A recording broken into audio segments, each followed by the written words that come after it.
Bueno, buenas. Continuando con nuestro libro en el Club de Lectura, estamos con el libro de Los 7 Borgias, una historia de ambición, refinamiento y perversidad, de Ana Marcos.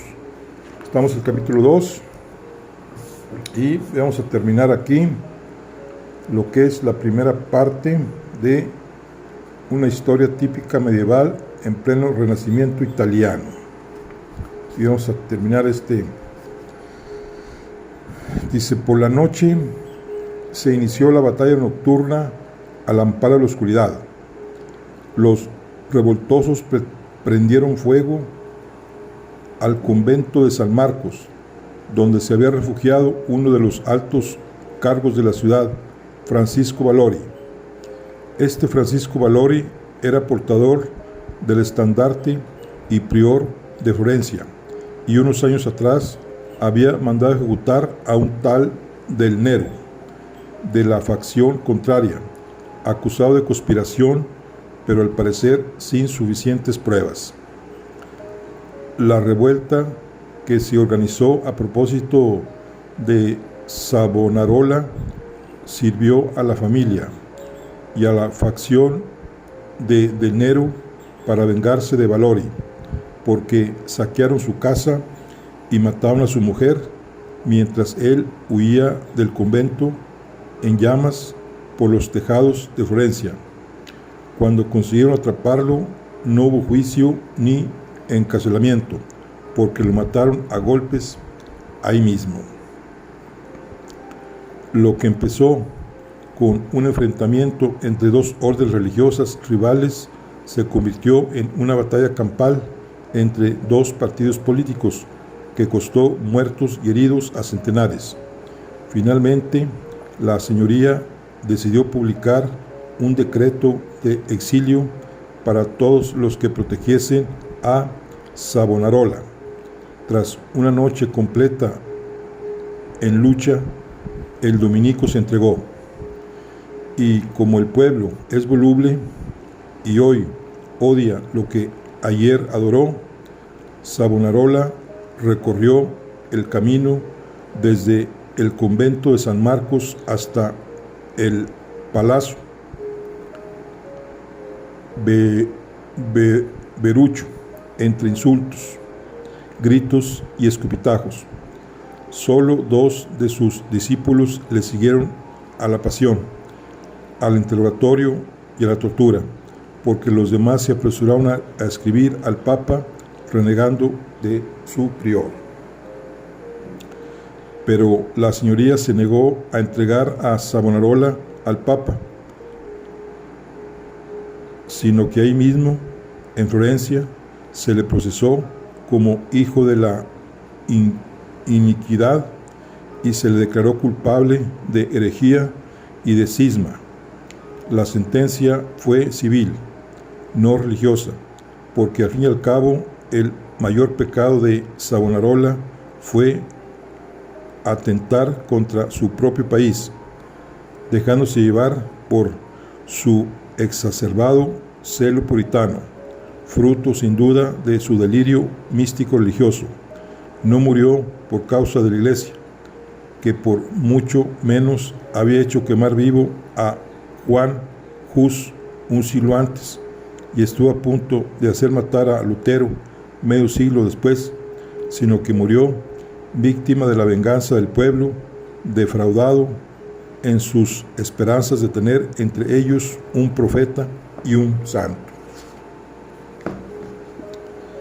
En abril de 1948 murió Carlos VIII, el que, según Savonarola, iba a liberar a Italia, y no hizo más que invadirla. En mayo de ese año, el predicador ardió en la hoguera y sus cenizas, como era costumbre, fueron arrojadas al Arno para impedir que alguno de sus seguidores las tomara como reliquia. Muy bien, bueno, aquí tenemos un grabado. Dice: el suplicio de Savonarola. Savonarola fue un predicador visionario que convirtió a Florencia en un estado teocrático y cuyo furor exacerbado contra todo lo que representaba el progreso y el arte puso en peligro la independencia de Italia al llamar a príncipes extranjeros contra los Médicis y contra el Papa Borgia. Murió en la hoguera, como representó un pintor anónimo de la época. Aquí está grabado donde murió en la hoguera. Bueno, vamos ahora a lo que es Italia, la adelantada del Renacimiento. Aquí se dice que Italia fue la primera que empezó con su Renacimiento.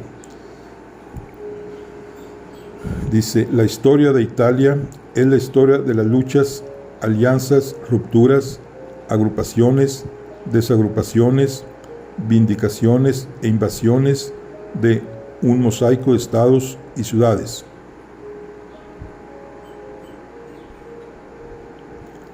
Cuyos gobernantes vivían obsesionados con dos objetivos. El primero era pelear contra los vecinos.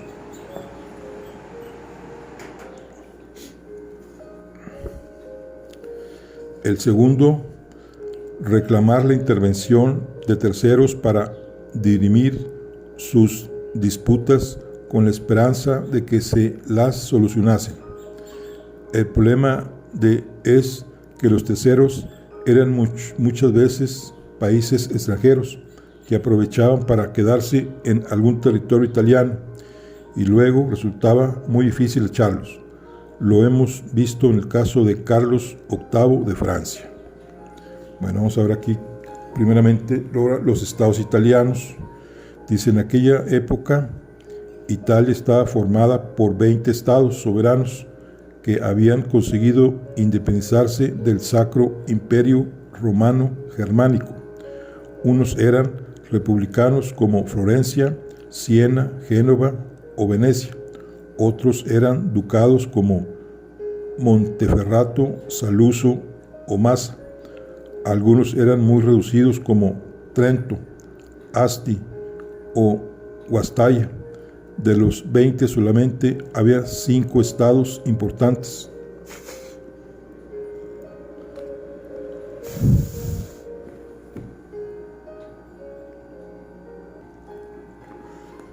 Bueno, dice que de los 20 solamente había 5 estados importantes en cuanto a extensión y forma política: el Reino de Nápoles, el Ducado de Milán, las repúblicas de Florencia y Venecia y los estados pontificios. Bueno, Italia había pertenecido, como sabemos, al Imperio Romano.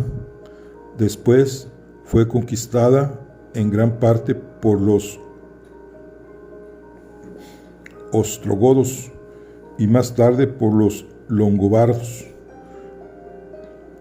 Pipino el Breve la conquistó para los francos y los descendientes de Carlomango heredaron el título de reyes de Italia junto con el del imperio.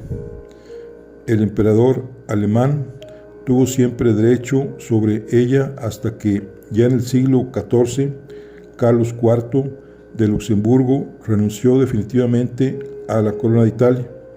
También el imperio bizantino dominaba los territorios que se denominaron la Italia bizantina. Ya hemos visto que a partir del siglo XV los españoles ocupaban un buen pedazo del reino de Nápoles, de las dos Sicilias. Más tarde serían los austriacos los que dominaron amplios territorios que no abandonaron hasta el siglo XIX, y no precisamente de buen grado, unas veces ocupados por unos y otras veces dominados por otros. Lo cierto es que los italianos siempre andaban en lucha contra alguien, y cuando no había extranjeros contra los que pelear, guerreaban entre ellos. Parece ser que nadie había considerado que Italia pudiera ser un país unificado bajo un gobierno italiano hasta que se le ocurrió a Maquiavelo en el siglo XV, pero sin poder llevarlo a la práctica. Eso sería cosa de José Mazzini ya en el siglo XIX. Bueno, aquí dice la señoría. Dice, la señoría se originó debido a las continuas luchas entre facciones y partidos que dieron lugar al surgimiento de hombres fuertes capaces de conquistar el poder y de mantener el orden de las ciudades. Una vez obtenido, lo conservaron para ellos y para sus descendientes. Estos hombres fueron fuertes, eran a veces aventureros que consiguían el poder por medio de las armas. Otras veces era el jefe de una facción quien desde el exilio conseguía expulsar a los enemigos y hacerse con el gobierno.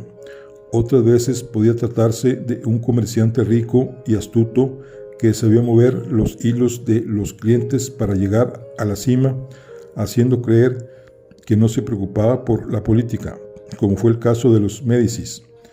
La señoría no suponía un título noble ni un principado, sino simplemente era el título del señor de la ciudad. Estos señores eran crueles con los enemigos y prodigios con la iglesia y con el arte. Eran capaces de proteger e impulsar las bellezas artísticas más sublimes y al mismo tiempo no les temblaba el gesto al ordenar la muerte de un enemigo u oponente. La señoría. Bueno, dice, mientras Italia fuese mosaico de estados y ciudades gobernados por príncipes o con gobiernos republicanos como Génova, Venecia y durante un tiempo Florencia, estos estados se formaron a partir de ducados creados por la Edad Media, porque el feudalismo fue reemplazado en el siglo XIV por un movimiento comunal y dio lugar a un nuevo estilo de gobierno, llamado la señoría. La señoría era establecida por un señor que se hacía con el poder, pero ese poder solamente era legal cuando tenía la aceptación del municipio, representado por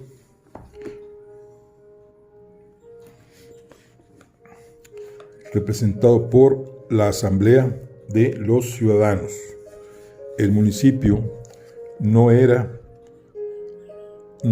solo una ciudad, sino amplios territorios que la circundaban e incluso otras ciudades, porque los municipios más grandes absorbieron a los más pequeños y se formaron núcleos de estados que más adelante formarían mancomunidades, como la Liga Lombarda, que aglutinaba varios estados del norte de Italia, que hacía frente común para el comercio, la política o la guerra. Después de una terrible crisis económica que acompañada de una epidemia de peste que Boccaccio narra en su Decamerón, dio lugar a una gran depresión a mediados del siglo XIV. Ya en el siglo XV se produjo un fuerte crecimiento económico, un gran incremento de la productividad y una sofisticación financiera, todo ello envuelto en la creciente luminosidad renacentista. En 1492, un año en el que ya dijimos que sucedieron demasiadas cosas, Italia contaba con el Ducado de Milán, que fue en su día de los Visconti, pero que entonces pertenecía a los Forza, una familia que, como casi todas, había empezado siendo de soldados, después de condottieri y finalmente de nobles. Contaba también con dos repúblicas marítimas importantes, centros de comercio, el Mediterráneo, Venecia y Génova, así como con otros dos ducados, Módena y Saboya. En la parte central de la península, en la Toscana, florecía el centro bancario más importante del momento, la Banca Médicis, especializada en operaciones de cambio. También en el centro, los estados pontificios se extendían desde el Adriático hasta el Tirreno, desde Mantua hasta Gaeta, y estaban gobernados por varones feudatarios del Papa, vicarios de la Iglesia, señores poco fiables y dados a traicionar a la primera ocasión a su soberano. Además, no eran pocos los intrusos que se aventuraban a internarse en tierras papales y con la convivencia de los varones o sin ella, a arrancar pedazos al patrimonio de San Pedro, por lo que los papas habían de estar tan permanentemente alerta como lo estaban los demás, pues al fin y al cabo ya dijimos que el papa era un príncipe más de los muchos príncipes y gobernantes que regían los estados italianos. En el sur, el reino de Nápoles y el de las dos Sicilias, formado por Sicilia y Cerdeña, pertenecía a la corona de Aragón desde 1442, pero ya hemos visto que el trono napolitano tenía más de un pretendiente. En Milán, Ludovico Sforza, conocido como Ludovico el Moro por el color oscuro de su piel, había usurpado el poder que correspondía a su sobrino Juan Galeazzo y hacía todo lo posible por ofrecerle diversiones y excesos, deseoso de causarle la muerte, aunque sin conseguirlo. Pero además de la pugna entre tío y sobrino, Milán era enemigo declarada de Nápoles, porque el sobrino, despojado de Ludovico el Moro, se había casado con Isabel de Aragón, nieta del rey de Nápoles, y éste reclamaba constantemente la corona napolitana para sus nietos. Había también ciudades gobernadas por déspotas que cedían el mando a una comuna local, como los Malatesa en Rimini, los de Este en Ferrara, los Gonzaga en Mantua o los Montefeltro en Urbino. Desde el siglo XI, debido a las continuas y sangrientas guerras que tenían lugar entre el Papa y el Emperador, Italia había estado dividida en dos grandes bandos: los güelfos, representados por la familia Welfen, partidarios del Papa, y los gibelinos, representados por la familia Hohenstaufen, partidarios del emperador. Estas guerras ensangrentaron principalmente Florencia. Dante trató el tema en su Divina Comedia, y ese era precisamente el principal elemento de discordia entre las dos familias más poderosas de Roma, en el momento en que estamos describiendo. Los Colonna eran güelfos y los Orsini gibelinos. En el siglo XV habían prácticamente desaparecido aquellas terribles contiendas en las que la cabeza espiritual y la cabeza temporal se disputaban el dominio del mundo, pero todavía se removían de vez en cuando los intereses y los papas empuñaban las armas contra el emperador o contra el rey, unas veces para defenderse y otras para atacar. Julio II, por ejemplo, fue más famoso por sus campañas guerreras contra el rey de Francia que por su papado, a pesar de que le debemos gran parte de la maravilla que es hoy el Vaticano. Y se le recuerda por esto. También prevalece el recuerdo de sus muchas peleas con Miguel Ángel. Hemos dicho que Italia se adelantó a los demás países europeos en cuanto a salir de la oscuridad medieval para instalarse en la luz renacentista, pero a diferencia de los otros países, mientras que España, Francia, Inglaterra y Austria había conseguido la unidad nacional en el siglo XV, Italia seguía dividida, como hemos visto. Además, el hecho de que estuviera dividida la hacía más vulnerable a las ambiciones de los demás, teniendo en cuenta que era la más rica debido a su posición mediterránea, que le permitía comerciar tanto en Oriente como en Occidente.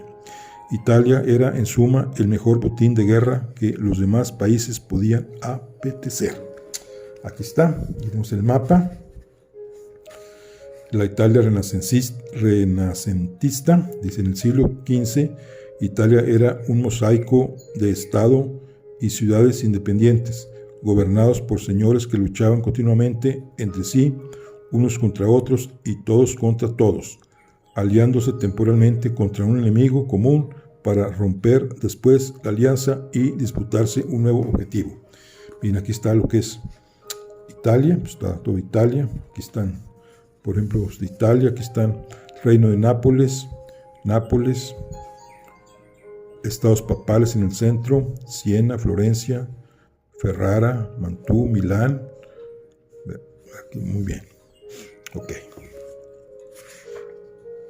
Aquí están los estados pontificios. Dice, los estados pontificios se iniciaron por Pipino el Breve en el siglo VIII y se mantuvieron como propiedad temporal del papado hasta la unificación de Italia en el siglo XIX. Hoy se limitan al Estado y Ciudad del Vaticano. Bueno, aquí está. Ok, bueno. Vamos a ver ahora los estados pontificios.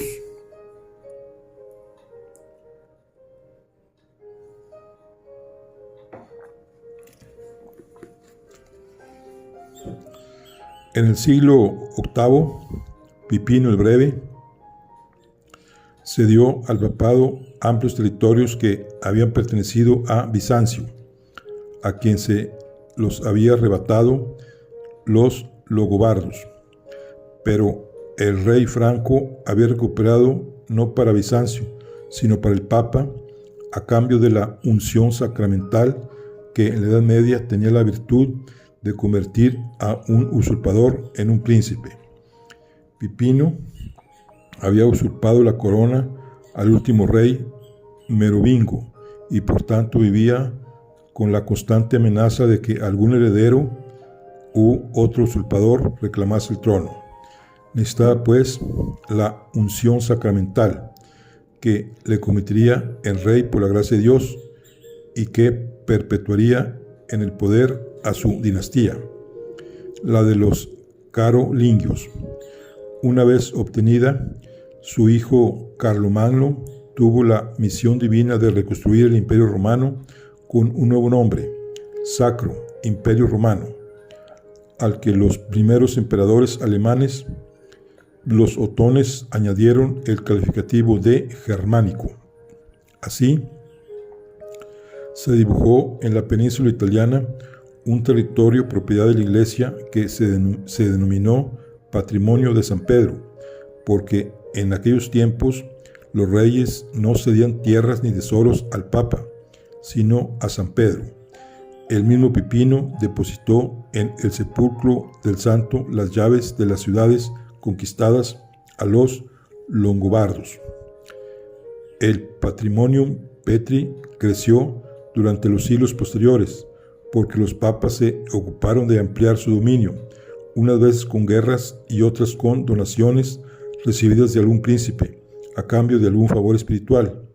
No obstante, no olvidemos que el Papa, como vicario de Dios en la tierra, tenía el poder de nombrar y de poner príncipes, reyes y emperadores, como el mayor señor feudal de todos en la cúspide jerárquica. Con las conquistas y anexiones de unos y otros papas, los estados pontificios del siglo XV abarcaban, como hemos dicho, desde el Adriático hasta el Tirreno y desde Mantua hasta Gaeta. Hemos dicho también que los papas medievales esgrimieron el arma de la excomunión para someter a los reyes, pero algunos no se dejaron sosjuzgar y respondieron al arma mística de la excomunión con las armas físicas de la guerra. Por ejemplo, a principios del siglo XIV, Felipe el Hermoso de Francia respondió a la amenaza de excomunión del Papa Bonifacio VIII con un ataque que terminó reteniendo prisionero al Papa en Anaghini. El pecado del rey Felipe fue negarse a admitir la pretensión de Bonifacio VIII de crear un estado teocrático mundial regido por el Papa. La prisión del Papa en Francia supuso el traslado a Aviñón de la sede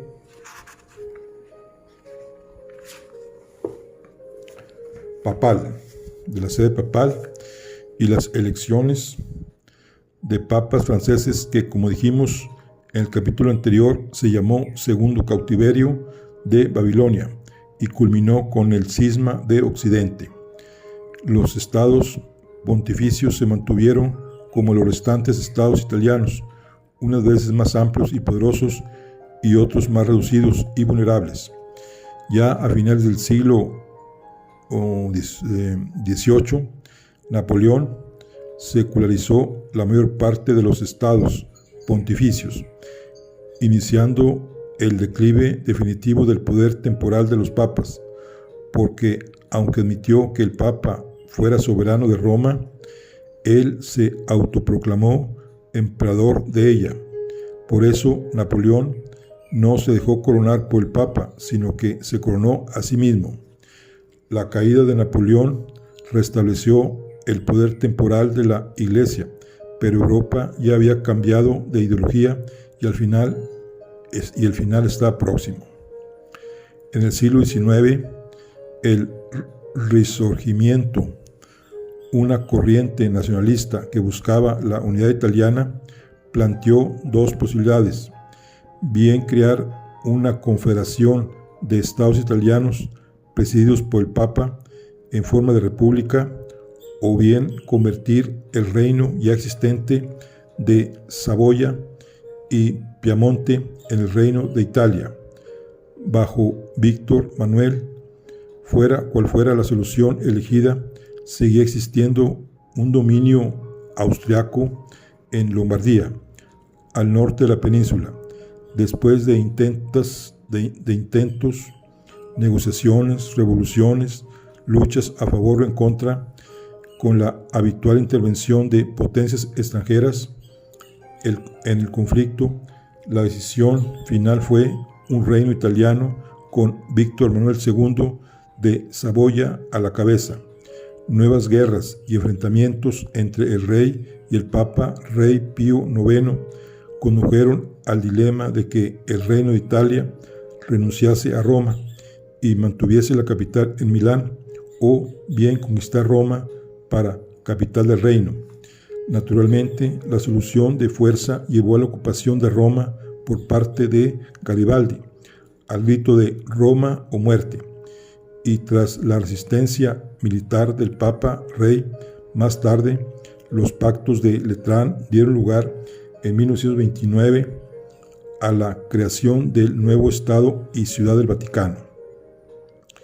En la época en que nos ocupa, la de los Borgia, el papado había dejado de luchar por conseguir el poder universal para el que se apoyó durante el medievo, como dijimos, en la donación de Constantino. Una vez que se descubrió el fraude, el Papa no se limitó a luchar por defender sus tierras de invasor extraños o por anexionar nuevos territorios al patrimonio de San Pedro. Los papas dejaron a un lado el poder divino y utilizaron armas físicas y militares, los ejércitos pontificios al mando de un capitán general de la Iglesia. El mejor ejemplo de papa guerrero que ha dado la historia es el anteriormente citado Julio II, el papa terribilísimo, quien a una edad avanzada y con la salud debilitada fue el primero en entrar a caballo en las ciudades conquistadas, en trepar espada en mano a las fortalezas sitiadas y en conquistar honores no ya de papa, sino de emperador. Como un soldado, pisó fango y nieve, durmió sobre paja, se dejó crecer la barba y finalmente murió proclamando que había sido un mal vicario de Dios, pero no se limitó a reconquistar las ciudades que otros habían arrancado a los estados pontificios, sino que guerreó para conquistar nuevos territorios que agregar a las posesiones papales, en aquellos tiempos ya nadie creía que el patrimonio pontificis fuera el patrimonio de San Pedro. Este papa unió a su ardor guerrero la melagomanía y mandó a Miguel Ángel construir un palacio y un mausoleo como nunca antes hubiera habido otro, dejando a la posteridad el espléndido legado del Vaticano. Muy interesante. Bueno, esto es lo que se conoce como los estados pontificios. Vamos a ver la Roma eterna. Dice, la ciudad eterna, Roma, tenía cerca de 90,000 habitantes a finales del siglo XV, 10,000 de los cuales eran cortesanos que pagaban impuestos a las arcas de Dios en el Vaticano. La mayoría de los castillos y edificios de la época se habían construido con los restos de la Roma de los Césares y se mantenían muchas de sus calles y viales por las que discurrían tranquilamente vacas, cerdos y ovejas que se ocultaban por la noche en iglesias abandonadas para defenderse de los lobos que penetraban por los numerosos orificios de las murallas. Si no encontraban ganado que devorar, los lobos no se quedaban sin cena, porque los cementerios romanos estaban repletos de cadáveres fáciles de desenterrar para sus afiladas garras. Pero no solamente eran los lobos el peligro nocturno de Roma, sino las numerosas y peligrosas bandas de asesinos a sueldo que se ganaban la vida a costa de la ajena, matando o secuestrando para cumplir su tarea diaria. Durante el día, sin embargo, igual que las ovejas, mordisqueaban pacíficamente las hierbas que crecían entre las viejas piedras de las vías romanas. Las gentes las llenaban de tenderetes, carros, mercadillos, corrillos y algarabía, mientras que las dagas y las espadas se mantenían en sus vainas. La espina dorsal de Roma era naturalmente el río Tíber, que como en todas las ciudades servía lo mismo para abastecer de agua que para librarse de desechos, y como en todas las grandes metrópolis se utilizaba tanto para atacar e invadir, como para huir o para deshacerse de objetos sospechosos y de cadáveres de enemigos. En su margen izquierda se extendían amplios jardines particulares y se erigían numerosas construcciones lujosas y aristocráticas, como el Palacio de los Orsini, el Monte Giordano. También en ese margen se alzaba la prisión romana, la Torre Dinona, en la que se exponían para escarmiento y aviso los cadáveres de los ajusticiados. En la margen derecha se encontraba el Vaticano, la antigua basílica y el Palacio de San Pedro, a los que los papas habían ido agregando capillas y pabellones sin orden ni concierto, en la medida en que los fueron precisando. Sixto IV, uno de los sucesores de Calixto III, fue quien mandó construir la Capilla Sixtina, que después se convertiría en la obra de arte que es hoy, gracias a las manos de Miguel Ángel y Rafael, a petición de otro papa, Pablo III. Según Esteban Infesura, en 1490 había en Roma 6,800 prostitutas, aunque en diferentes estratos sociales, pues se dividían en cortesanas y meretrices. Las cortesanas eran similares a las etarias griegas, mujeres cultas y bien pagadas que observaban la cuaresma sin aceptar clientes durante la vigilia, y dado el concepto de santidad de la época, algunas de ellas terminaron en los altares, puesto que, aunque pecaron contra el sexto mandamiento de la ley de Dios, se cuidaron muy bien de cumplir los 5 mandamientos de la Santa Madre Iglesia. En cuanto a los monumentos sagrados, la Basílica de San Juan de Letrán, la primera que Constantino regalase al Papa y cuyo palacio adyacente fuese sede pontificia hasta el regreso de Aviñón, estaba totalmente en ruinas. Otra célebre y antigua basílica, la de San Pablo, había perdido la techumbre. Muchas antiguas iglesias abandonadas se utilizaban como cuadras o bien como cobijo nocturno para el ganado. Así fue una asignatura pendiente de los papas renacentistas convertir todas aquellas ruinas en las maravillas que son hoy. Roma no fue la capital de Italia hasta el siglo XIX, pero sí fue la capital de los estados pontificios. En el siglo XV no era más que un villorrio situado a los orígenes del Tíber, a las orillas del Tíber, al que el Papa trataba a un mismo tiempo de engrandecer y de defender de las garras ávidas de los lobos y de las manos no manos ávidas de los varones arrendatarios de tierras papales, siempre levantiscos y siempre ambiciosos de más poder y más riqueza.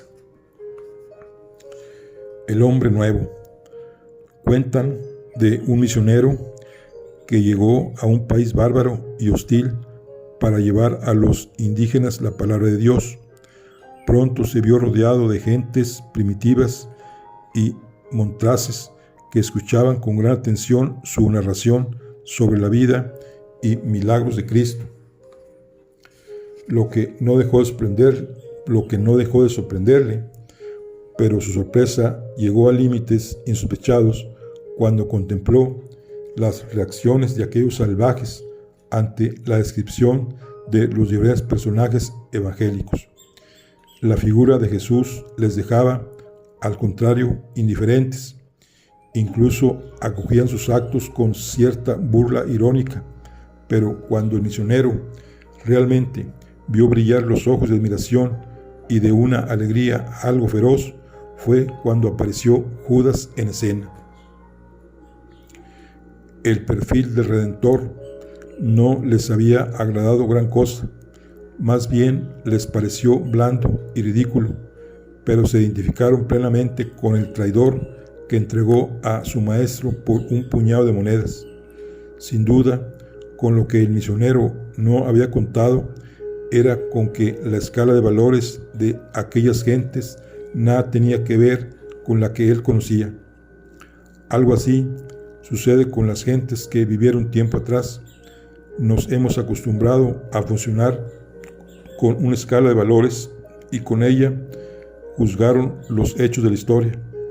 Pero el ser humano, aunque no ha cambiado gran cosa, sí ha modificado su concepto de la ética a través de los tiempos, y esto es algo muy importante a la hora de valorar las conductas de otras épocas. Nos han explicado, por ejemplo, que los pueblos bárbaros de la antigüedad se bautizaron en masa porque les llegó la gracia de Dios o porque los evangelizadores tenían una labia sorprendente, pero no es cierto. Los pueblos bárbaros que asolaron Europa a partir del siglo IV, como los godos, los francos, los germanos, los longobardos, los normandos o los eslavos, esto dice que son nombres dados a los vikingos y que significaba hombre del norte. Nordmars. Carlos el Simple cedió una franja de tierra al caudillo vikingo Rollón para su asentamiento pacífico. Aquella tierra se llamó Normandía. Bueno, dice, como los godos, los francos, los germanos, los longobardos, los normandos o los eslavos se dejaron bautizar porque en aquellos tiempos bautizarse significaba romantizarse, y romantizarse significaba pasar de ser bárbaro incultos a ser romanos cultos.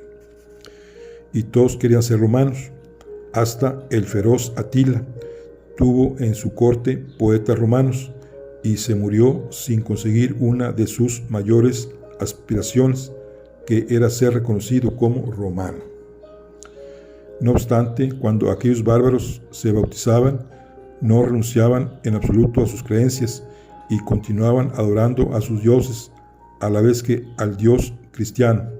Como muchos pueblos americanos continúan reverenciando a sus dioses ancestrales al mismo tiempo que acuden a misa los domingos, y además de no renunciar a sus creencias y a sus rituales, los bárbaros se dejaban convencer por los misioneros cuando les hablaban de un Cristo resucitado y triunfador de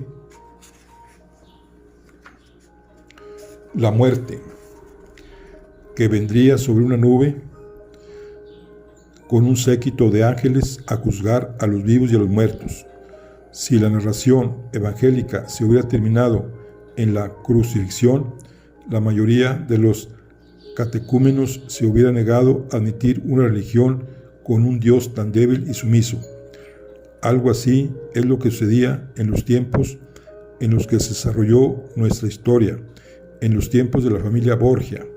La gente venía evolucionando desde aquellos bárbaros que un día invadieron la península italiana, y una vez que se habían convertido en nobles y artistas, se habían refinado exteriormente, pero no habían perdido su admiración y su entusiasmo por las fuerzas, por la riqueza y por el poder.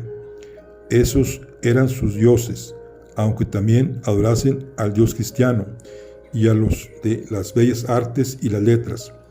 Un ejemplo vivo de esta dualidad es el de Segismundo Malatesta, señor de Rimini, de quien el cronista Bucardet dijo que rara vez se han reunido en un solo individuo la temeridad, la impiedad, el talento generoso y la cultura superior. Es el perfil del déspota que afianza su poder sobre el pequeño Estado italiano, que somete por la fuerza y que sigue ostentando poderío, porque lo único que no se perdona es la debilidad, el estigma despreciado y execrado por todos.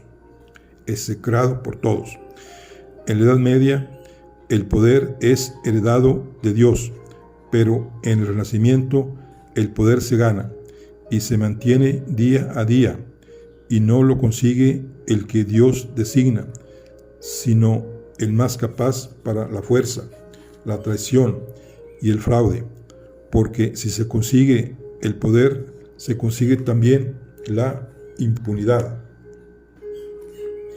No es ya Dios quien concede las cosas, sino uno mismo. Hemos visto la ascensión y la caída de Savonarola en poco tiempo. Maquiavelo explica muy bien los motivos, diciendo que cayó en desgracia cuando el pueblo dejó de creerle, porque no tuvo medios para mantener firmes a los que le habían creído, ni para convencer a los que no le creían. No fue capaz de hacer el milagro de que todos esperaban, y no supo mantener el fraude. Dejó de ser un loco de Dios que embriagaba con su encendido discurso para convertirse en un hijo de la iniquidad. En la Edad Media, la religión marchaba acompañada de la moral, pero el Renacimiento pudo más que la religión, y la política se quedó sola con sus dos principios para vencer, que eran la fuerza y la astucia, porque el poder, que ya no dimana de Dios, se conquista con los propios medios, y eso supone grandes dificultades para mantenerlo. Los que lo heredan pueden contar con la fidelidad de los súbditos, mientras que los que se lo ganan por sus méritos deben contar con las cualidades suficientes para superar todas las trabas y eliminar a todos los que se opongan a su ascenso. con lo que podrán alcanzar y mantener el poder, la honra y la gloria. A la hora de alcanzar ese poder, esa honra y esa gloria, la reflexión moral y el arrepentimiento quedan a un lado, porque los que lo alcanzan se dispensan a sí mismos de responsabilidad moral. Eso les permite firmar tratados y alianzas para romperlos cuando sea conveniente, cambiar de partido cuando haya que hacerlo, o recurrir a la traición, a la calumnia o al veneno si hay que liberarse de un enemigo contumaz. Así es como se comportaron los grandes hombres del Renacimiento como Fernando el Católico, Ludovico el Moro, César Borgia o Enrique VIII. Así fueron los papas renacentistas, corruptos y mundanos, que, dejando a un lado la religión, consiguieron restablecer la fuerza política y el prestigio de los estados pontificios. Fueron grandes hombres de su tiempo y malos vicarios de Cristo. También conviene tener en cuenta que lo que ahora consideramos atrocidades eran actos comunes y frecuentes, y que todos se educaban contemplándolos como algo normal, habituándose a ellos desde niños como debieron habituarse los niños Borgia. En aquella época, Roma era un campo de batalla nocturno en el que se producían constantes asesinatos, traiciones, ejecuciones y venganzas entre los asesinos a sueldo de las familias y facciones que se disputaban el poder. Hemos visto luchar a los Orsini contra los Colonna,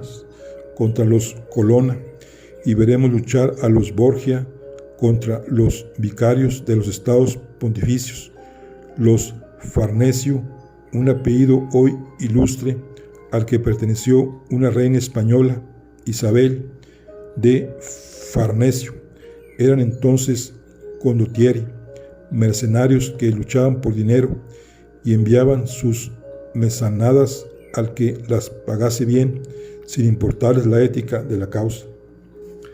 El nepotismo de los papas que hemos comentado en el capítulo anterior era un mal necesario, porque era una de las pocas maneras de contar con alguien fiable dentro de la tupida maraña de engaños, envidias y traiciones que formaban la curia, el colegio cardenalicio y la corte papal.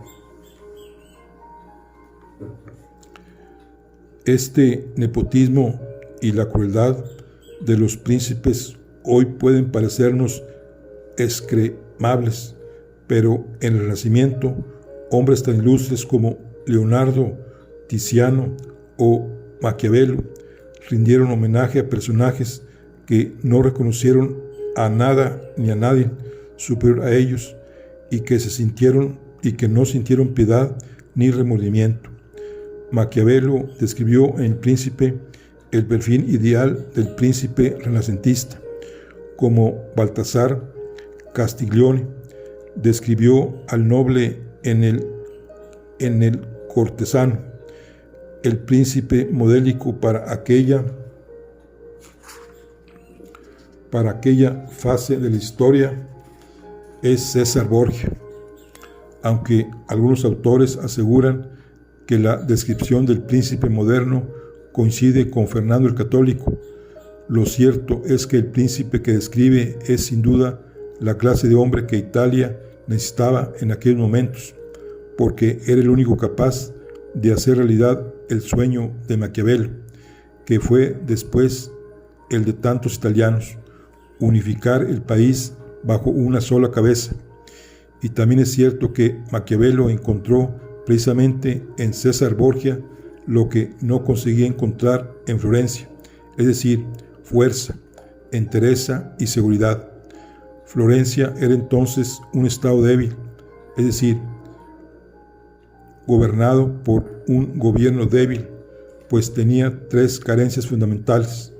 Desconocía el verdadero papel de la fuerza, desconocía asimismo los riesgos que entrañaban su propia debilidad y se resistía a utilizar métodos contrarios a la religión por temor al castigo de Dios.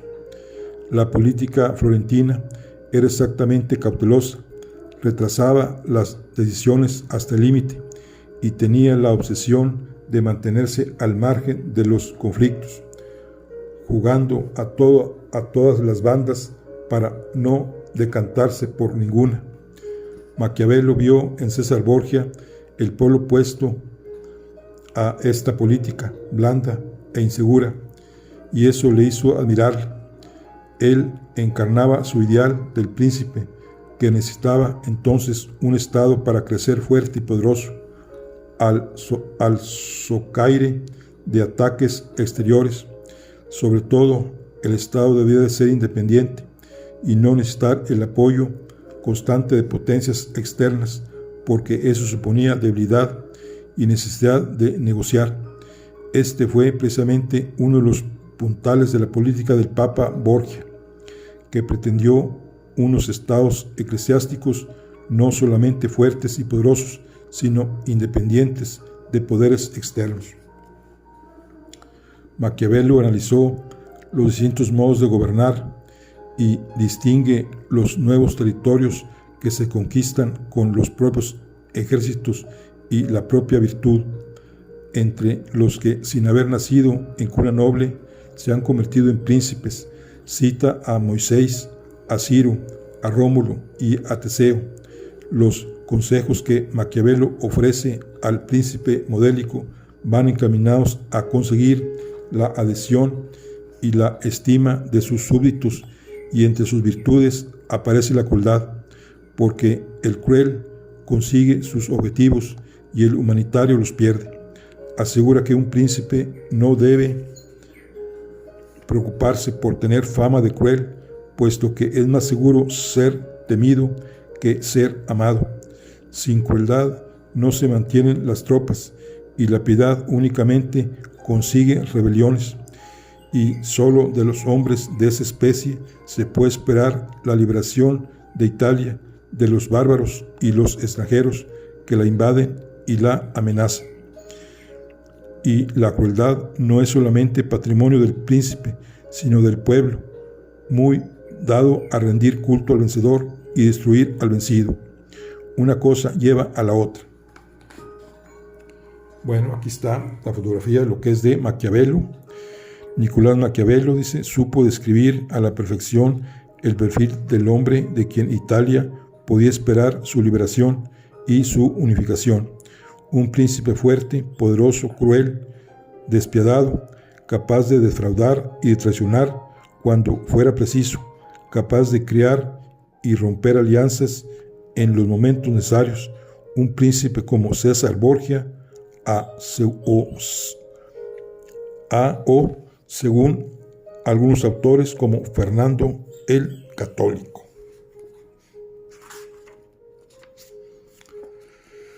Bueno, ya dice, no tan solo un príncipe cruel y despiadado, decía, puede vencer a unos y a otros, porque no se trata solamente de vencer al extranjero, sino al vecino. Como ya dijimos, hemos visto a Ludovico Sforza, duque de Milán, llamar a Carlos VIII de Francia e invitarle a invadir Nápoles para dirimir su disputa con los napolitanos. Hemos visto a Savonarola incitar a las potencias extranjeras contra el Papa Borgia. Años después, Venecia firmó una alianza con el nuevo rey de Francia, Luis XII, para invadir Milán. Enterado de semejante pacto, el duque de Milán incitó a los turcos a atacar Venecia. En semejantes caos es lógico que los papas se preocuparan de fortalecer sus territorios en absoluto como vicarios de Dios, no en absoluto como vicarios de Dios, sino como príncipes.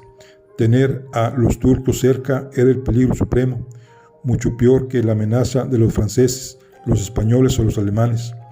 El turco no era solo un invasor, era un pagano. Entre tantos hombres crueles y poderosos, destacó también una mujer, Catalina Forza, hija natural de Galeazzo María Forza, el que fue hermano de Ludovico el Moro de Milán y padre del sobrino de Sonado. Fue tachado de virago, cruelísima, entre los numerosos tiranos que gobernaron Romaña durante muchos años, hasta que César Borgia los expulsó y recuperó los territorios papales. Dicen que Catalina Sforza trató, entre otras cosas, de envenenar al Papa enviándole una carta apestada, es decir, una carta que había estado largo tiempo en contacto con un enfermo de peste. No sabemos si es cierto.